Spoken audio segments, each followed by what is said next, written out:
The election of Donald Trump as the next President of the United States is exactly what President Milei had been hoping for. Their economic plans might not align completely, but having a friendly face in the White House can only work in Milei's favour.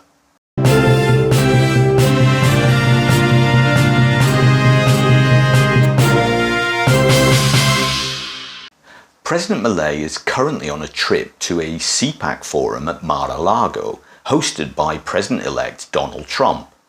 Something of a victory celebration for Trump and CPAC, and an opportunity for Donald's acolytes to pay homage to the great man. In order to attend, Milei has controversially ducked out of an Ibero-American summit taking place in Ecuador, snubbing other regional presidents and King Felipe of Spain. Trump has often praised Milei and called him his favourite president, while Milei claims that Trump intends to follow the model he's already laid out for Argentina. To this end, Elon Musk, Milei's friend and Trump's new head of government efficiency, who's been given the job of slimming down the US government, has already been talking to Federico Sturzenegger, Milei's deregulation minister, perhaps to get some tips. Trump has stated that he intends to protect American jobs and the US economy by putting blanket tariffs on foreign imports. Milei said in an interview that he would be using their great relationship to try to negotiate some free trade deals with Trump. Economists have cast doubt on whether this will happen, since Trump is an economic nationalist, more interested in protecting US industries than promoting a global free trade. Also, Milei is trying to play both sides and has been pursuing trade opportunities with China, which is in an ongoing trade war with the United States. However, both Trump and Milei are always full of surprises, and by the time I post this, things may have already moved on.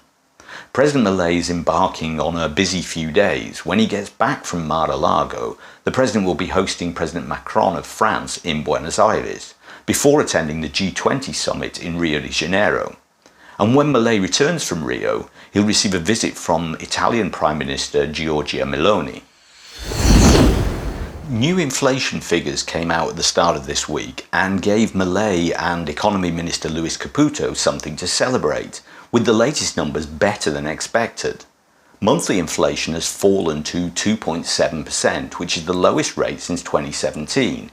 However, forecasters say this might be a bit of a blip, and such a low level probably won't be sustained until well into next year. And the annual inflation rate is below 200 for the first time since Milei took office, at 193%. That's still higher than the rate the government inherited from the previous administration, but things are definitely moving in the right direction. Due to my personal economic situation, the numbers I always keep an eye on are the exchange rates, particularly the dollar blue.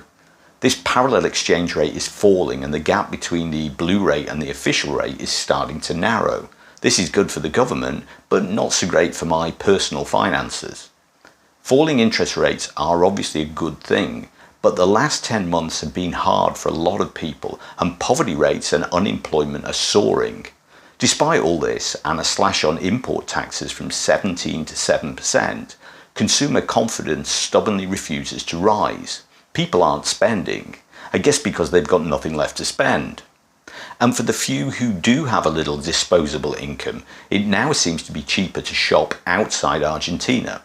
The border near Mendoza reports 10-hour queues of Argentine travellers on their way to Santiago in Chile to pick up big bargains on mobile phones and counterfeit branded clothing. The Conservative Political Action Conference, CPAC, is an annual event bringing together conservative leaders from across the USA and beyond. The 2024 event was held back in February in Washington, D.C., and is where Milei and Trump first briefly met backstage. Both men were due to speak at the event. While the main conference is always held in various locations in the USA, other countries have hosted and continue to host their own events.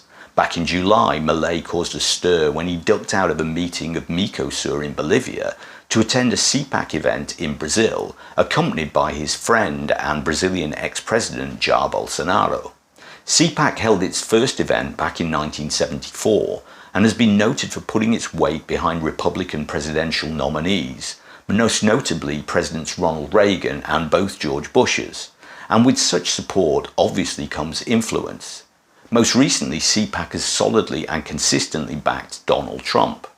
The political agenda of the organisation is to advance the usual hard right issues: homophobia, anti-minorities, anti-woke, climate denial, and all the current dog whistle phrases which happen to be in vogue this year. It fits perfectly with much of Milei's libertarian vision for Argentina and the wider world.